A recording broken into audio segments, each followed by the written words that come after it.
Good evening, good morning, YouTube. Salutations, wherever you're at. If you're seeing this, it's already too late, and you must discard this video after viewing. Just kidding. So recently, Mike at Bibliophile Bookscape, he posted a video, a topic video, and tagged a bunch of channels. He has a really great channel. I'll link him and tag him in the description. He's a really swell guy. I've spoken to him quite a bit. Please go check his channel out. It's fantastic. I will put him in the description. But anyway, he does a lot of great stuff like this. He does a lot of like trying to community building stuff, and I really appreciate that. I'm always behind on these kind of videos, but I kind of do them as I see them or when I get a chance to. And this one really stuck out to me. So he titled the video "Time Capsule." The idea being like, what books would you put in a time capsule for the future? So I might add something clever to it, like books for posterity or or books into the future or something. But anyway. The point is that, you select some books and, there's nuclear fallout or whatever happens. People find these, thousands of years from now. And I did think about this a little bit because some of the most important things would be like, do they have history books? Because that would be really important. Besides just like history, like what about the really critical stuff? Like, the complete works of Shakespeare, the King James Bible, other important works of early modern English like Arabian Nights. So the point is that I'm going to kind of treat this as like they already have some of that stuff and I'm just contributing what I can, right? Maybe I don't have access to all of those things because, that stuff would be really critical. And it's like, because do you think of it as like, oh, this is going to restart, literary, society at this point? Like, I don't think the books I selected are necessarily going to do that. Some of them, but not all of them. My books are going to be a little more kind of on the fun side. None of these are going to be mind-blowing, change your life kind of books. Maybe some of them. I got some pretty well-known works in here, but some of it's subverting expectations. Bit of a buzzword. Anyway, so I'm kind of treating it as almost as if like maybe it's like a genealogical thing. Like this might be my family 1,000 years from now. Or maybe I was doing it in haste and I grabbed the first things that like kind of stuck out to me or whatever, just some of my favorites, right? So we'll assume they have some history. They got Shakespeare, they got the King James Bible, maybe some other early, modern English stuff that was really important, like Arabian Nights and some of those things. So these are just basically some of my favorites. I'll try not to spend too much time on each and every book, but I limited myself to what I had available, like what I own physically, which I do own a lot of books, but probably less than some people. Granted, this would be, I don't think I would say, even if I had access to every book in existence, I don't think I would change this up too much. But anyway, so I had to start with this right here. This is Tarzan of the Apes. If you've watched my channel at all, you'll probably know that I have a deep-seated love for this book. I love Tarzan of the Apes. I've actually told this story before, but there was I was raised by my grandmother, and I remember she kind of had like what was essentially mandatory reading, and I remember my uncle talking to me about it and telling me like, she's going to make you read, so you might as well just pick something you think you'll like. And I remember there was a box of books, and they belonged to my dad and my uncles, and my older family. And I grabbed the book off the top, and it was Tarzan of the Apes. So not this exact copy, but it was Tarzan of the Apes. So this is a phenomenal book. If you've never read this, I highly recommend it. I'm not going to talk a bunch about the plot. This is such a well-known book. Essentially, he's a man that's raised by apes. It's fantastic. Obviously, there's a little bit of you got to kind of suspend your belief a little bit, but it's a fantastic book. So I'll go ahead and just start. I'll just put this one up here too. This is Of Mice and Men by John Steinbeck. This is a fantastic book too. And as you can see, it's quite short. If you're an American, you probably know this book because this used to be very common in American schools. And that's where I discovered it. The first time I read this book, I was in school. I think I might have been in detention. I don't remember. But I remember I grabbed this off the shelf. I don't know. I was just a kid. And I grabbed it because it was the smallest book on the shelf. And I remember just thinking like, well, whatever, something to do. And I started reading it and I loved it. So, and I still love this book to this day. I used to well, years ago, I would buy several copies of these and hand them out. Because one, it used to be very cheap. Of course, the price tag on this one's $12 for this. The retail price for this, 80-page book. It's ridiculous. But you used to be able to get these things for a couple of dollars. And you'll still see them that cheap at places, maybe at used bookstores or whatever, all over the place. Find them in little free libraries and all kinds of stuff like that. So, but I would hand them out to people because, it's so short, people will give it a try. Oh, yeah. I'm picking books off of my my table I got here, which also known as upside down laundry basket. Anyway, so I'm going to go to the next one. This is Crime and Punishment by Fyodor Dostoevsky. I'm sure I just butchered that name. Something else I should have said too in the beginning. Mike kind of did this breaking down by genres. I tend to read more nonfiction than fiction nowadays, so I just grabbed a bunch of books that I like. So I'm not kind of breaking them up into genres. This is just all kinds of stuff. Anyway, Crime and Punishment. This is a fantastic book. I tend to prefer Crime and Punishment a little bit over the Brothers Karamazov. I like both these books a lot. I like Brothers Karamazov a lot, and I wouldn't be mad if I had to switch. If I was just forced to pick one or the other or whatever, or if this one wasn't available, I wouldn't be mad about Brothers Karamazov. They're that close to me, to each other, for me at least. But both are among my favorite books of all time. Crime and Punishment is fantastic. The whole idea of somebody committing a crime and feeling so guilty about it, they are making themselves obvious about it. Like that comes from, I'm almost certain that comes from that trope. This is a fantastic book. If you've never read Crime and Punishment, I highly, highly recommend it.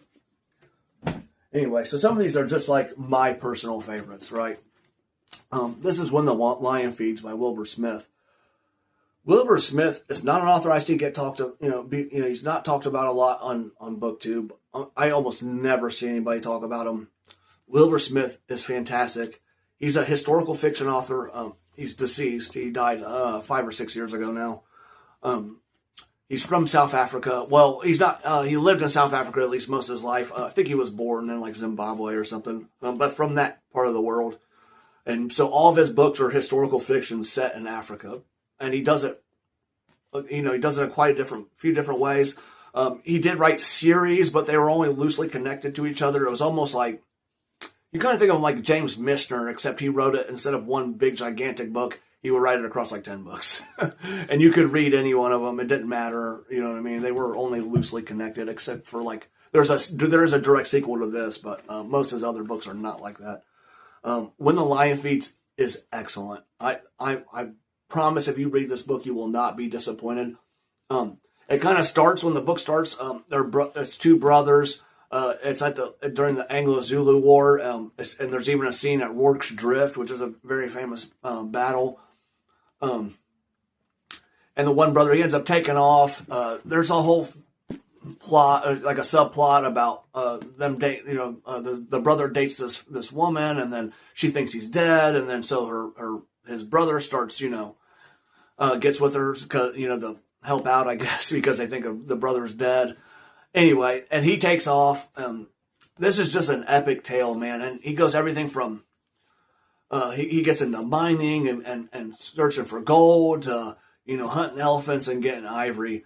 And like, you just feel the passage of time in this book. Somebody contracts rabies in this, and that's just incredibly tragic when it happens. They lived a rough life, in the African bush. So this is a fantastic book. If you've never read this, I highly recommend it. Please try out Wilbur Smith. I think he deserves to be remembered, in my opinion. I think he's fantastic. So, and it's action adventure, like you can't really go wrong with that. So, so this is Sharpe's Tiger by Bernard Cornwell. Bernard Cornwell is my all-time favorite author. So even though I read a lot of nonfiction nowadays, Bernard Cornwell was like the first author maybe not the first, but was among like the first authors I ever loved, and I still do to this day. Sharpe's Tiger is the chronologically the first book in the Sharpe series. But this could have easily been something else in the Sharpe series. This could have been Sharpe's Sword, which is my favorite out of the series, like individual book. But Sharpe's Rifles would have been a very good one. Sharpe's Rifles was like the original prequel, and then he made these. The Sharpe series takes place in the Napoleonic era, during the Napoleonic Wars, specifically during the Peninsular War. But But Bernard Cornwell would go back to write 3 prequel novels. He wrote a bunch of them, but he wrote 3, like a trilogy of prequel novels of Sharp in India, fighting in India prior to the Napoleonic Wars. These are fantastic, and these 3, the 2 after this, are among my favorites in the series too. Because I started reading those and being so fascinated by those. Anyway, so this is going to be a booktube darling, you might say. I'm just kidding. This would be the booktube darling's, ugly stepbrother. This is The Hunchback of Notre Dame by Victor Hugo. I've never seen anybody talk about this book, and it is fantastic. I'm not kidding you. If you've never read this book, I highly, highly recommend it. Obviously, Victor Hugo is known for writing Les Miserables. I can't even pronounce that word, and I study French. I still cannot pronounce that. Anyway, so Victor Hugo wrote this book as well, which is The Hunchback of Notre Dame. Most people are going to know this property from the Disney movie. Do not judge this book on that. This is a fantastic book. I think it's better than Les Mis. I don't even think it's close.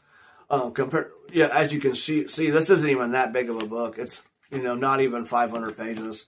It's about 500. I don't know. There's probably a foreword and everything else in here.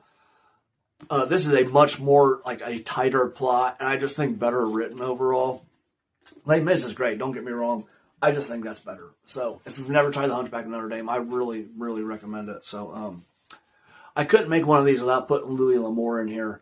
Hondo is a fantastic book, and I get it, it's a Western, but I would challenge you to try this book out. What Louis L'Amour does in this book, about 230 pages, and you can see the small size of this. If this was the size of one of these paperbacks, this would probably be like 150 pages. So, as you can see the size difference in them. This is a fantastic book. And again, I get it, it's a Western, but I would challenge you to try this and tell me this isn't a good book. Because it is excellent. So, all right, so this one's a little bit of a cheat right here. This is and I would specifically put this volume in there. This is the Library of America edition of John Williams. John Williams, I've heard a few people on BookTube kind of bash him before, but I think he's fantastic. I love this collection. So this is all his 3 novels. He wrote 4, but he disclaimed he disowned one of them. But it's Butcher's Crossing, Stoner, and Augustus. I know everybody loves Stoner, and I love Stoner too. I've read it like 3 times, maybe 4. Butcher's Crossing is one of my favorite books of all time. Augustus is he won an award for Augustus, but Butcher's Crossing is, like, to me, is the best, like, deconstruction of a Western. I don't even want to call it that because that's such a vague term, deconstruction. It's kind of silly and arbitrary, but anyway, all 3 of those books are absolutely excellent. I remember the first time I read Stoner, I read it in one day. Hold on, I'll hold it up again one more time. So you can see the 3 titles in there: Butcher's Crossing, Stoner, and Augustus. Augustus is historical fiction, and it's written like letter correspondence between Augustus and other people in the Roman Empire. All 3 of these are fantastic. I highly recommend this. If you're only going to read one of them, you probably want to read Stoner, but I don't know. I think you ought to read Butcher's Crossing. I remember reading Butcher's Crossing, and it felt like I was there, like I was in the valley with them. Like, that was a phenomenal book. So this is War and Peace. Of course, if this is 1,000 years in the future and they're in a nuclear fallout, like, they need a big book. And that's War and Peace. This is my favorite book of all time. It's always going to be my favorite book of all time. I still remember vividly the first time I read this book. It was over 10 years ago, and I've read War and Peace in different translations. I've probably read it 4 or 5 times. This is a good translation. Probably my favorite. This one right here. I highly recommend War and Peace. I get it. It's a big book. March of the Mammoths is coming up. Maybe you ought to pick this up. And you could read War and Peace. You could read it, 100 pages a month, and you'd be done with it in a year. So I don't know. I really recommend this book. I know people shy away from it because of its size, but I promise you, you'll be so engrossed in the story, you won't even be thinking about the size of this book. It's that good. It really is. Some people say it starts slow. I don't think so. I remember being hooked on it in the first 30 pages. So, I'll hold up one other again because they're going to be in a bunker 1,000 years in the future. Hopefully not watching my goofy YouTube videos. This is Lonesome Dove by Larry McMurtry. Again, I get it. It's a Western. But again, I would challenge you to read this and see if you don't think about the Western genre a little bit differently. This is a fantastic book. This is just, it's adventure, it's tragedy. It's absolutely excellent.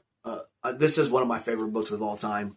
All these books would be among my favorites. That's why I picked them out. With a few exceptions, I might not, but again, I highly recommend Lonesome Dove. March of the Mammoths is coming up. You could read this. Although, if you haven't read War and Peace, you ought to read that first, in my opinion. So, this will be the last one I hold up. I couldn't do one of these without including this book, and I should have made it the very first one I held up. This is The Three Musketeers. I was actually going to make the joke about the BookTube darling about this, because everybody talks about the Count of Monte Cristo, but nobody talks about The Three Musketeers. This is in my three favorite books of all time. It's like Three Musketeers, Of Mice and Men, and then War and Peace. Like, those are my three favorite books. They're always going to be my three favorite books. The Three Musketeers, Of Mice and Men, and Tarzan the Apes. Those are like the three books that made me love reading, right? So if I'm sending these into the future, that's kind of what I'm going for here. I want people to read these books and then love reading, right? Because then maybe they'll continue reading. Maybe they'll write some things. Maybe they'll write new books, right? The Three Musketeers, I think, is absolutely brilliant. I don't know if Alexander Dumas had help writing this. I don't care. This is a fantastic book. What's so brilliant about this book, too, because it was, and I don't know if he intended it this way, that was his intention, but you could read, the first couple of chapters of it. The book has, multiple story arcs in it that have a beginning, a middle, and an end, right? And you could read that story arc, and you could stop reading this for a while and then pick it back up and then read the next one, and you could continue that until you get through the whole book. Obviously, when you get later in the book, there's character development and stuff by then, but my point is, this is phenomenal. I highly, highly recommend this. Again, this is one of the books that made me love reading. I just can't say enough about it. I just gush about Three Musketeers every time I talk about it. D'Artagnan is a fantastic character. The first few chapters in this are so funny, man. He challenges he gets into, and he doesn't make the challenges, but he gets into he's just a dumb kid, and he gets into 3 fights in one day, 3 duels. It's just hilarious, man. It's hysterical. And there's just he just plays so well on the high society manners and stuff, and people going, all the indirectness that goes with that. It's fantastic. This is an excellent book, man. It's action, adventure. It's fun. It's funny. It's everything. It's tragedy. It's everything. There's love stories in it. It has everything. It's perfect. So read The Three Musketeers. I almost, if someone's made it this far in the video, if anybody wants to do a buddy read of this, let me know. I might even do a read along on my channel. So I don't know. If I could get you guys to read one book out of all these, it'd be The Three Musketeers. Well, maybe War and Peace. It'd be between those two. But anyway, that's all for today, YouTube. Good night or good day, wherever you're at.